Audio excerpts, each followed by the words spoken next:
1971 সালের আজকের এই দিনে যখন পাকিস্তানি হানাদার বাহিনী দীর্ঘ 9 মাস যুদ্ধের পর বুঝতে পারে এদেশের অদম্য সাহসী মুক্তিযোদ্ধাদের সাথে তারা কোনোভাবেই পেরে উঠবে না, এদেশের জনগণের সাথে কোনোভাবেই তারা পেরে উঠবে না। তো নতুন এবং ফিরে আসা গ্রাহকদের জন্য নগদে চলছে ক্যাশব্যাক সহ প্রতিদিন হাজারো উপহার জেতার সুযোগ। হবে আশা আর ফেরা, সারপ্রাইজ সেরা।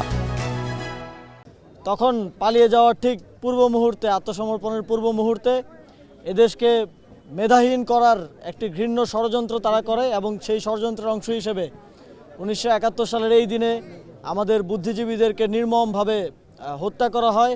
সে সময়কার প্রখ্যাত অধ্যাপক থেকে শুরু করে সাহিত্যিক, কবি থেকে শুরু করে ইন্টেলেকচুয়ালদেরকে হত্যা করে বাংলাদেশকে মেধাশূন্য করার এক ধরনের ষড়যন্ত্র সে সময় পাকিস্তানি বাহিনী, হানাদার বাহিনী এবং তাদের এদেশীয় দোসররা করেন এবং সেই থেকে এই দিনটিকে আমরা শ্রদ্ধার সাথে পালন করে আসছি।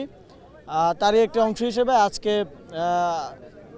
আমি এবং আমরা ঢাকা 10 আসনের যারা জনগণ আছেন তাদেরকে নিয়ে আজকে বুদ্ধিজীবী যেই কবরস্থান, বুদ্ধিজীবী যেই স্মৃতিসৌধ, সেখানে আজকে পুষ্পস্তবক অর্পণ করতে এসেছি এবং একই সাথে আমরা 1 মিনিট নীরবতা পালন করেছি।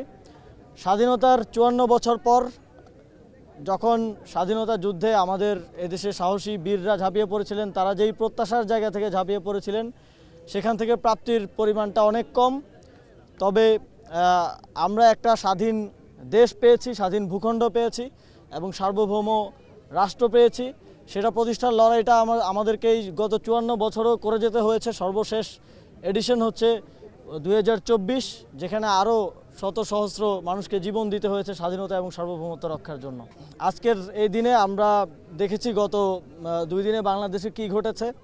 আমরা দেখেছি ঠিক পাকিস্তানি হানাদার বাহিনী যেভাবে পরাজিত হওয়ার আভাস পেয়ে এদেশকে মেধাহীন করতে চেয়েছিল, ঠিক একইভাবে 2024-এর যে পরাজিত শক্তি, ফ্যাসিস্ট শক্তি, তারা পরাজিত হওয়ার পর এদেশকে নেতৃত্বহীন করার জন্য আমাদের জুলাই গণঅভ্যুত্থানের নেতৃত্বদেরকে টার্গেট করছে।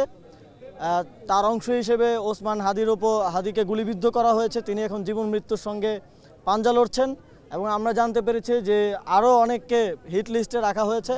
আমরা স্পষ্টভাবে বলতে চাই, 71-এ যেমন হানাদার বাহিনীর এবং তাদের দেশীয় দোসরদের ষড়যন্ত্র সফল হয়নি, ঠিক একইভাবে এবারেও পরাজিত ফ্যাসিবাদের দোসরদের কোনো ধরনের ষড়যন্ত্র সফল হবে না। বাংলাদেশ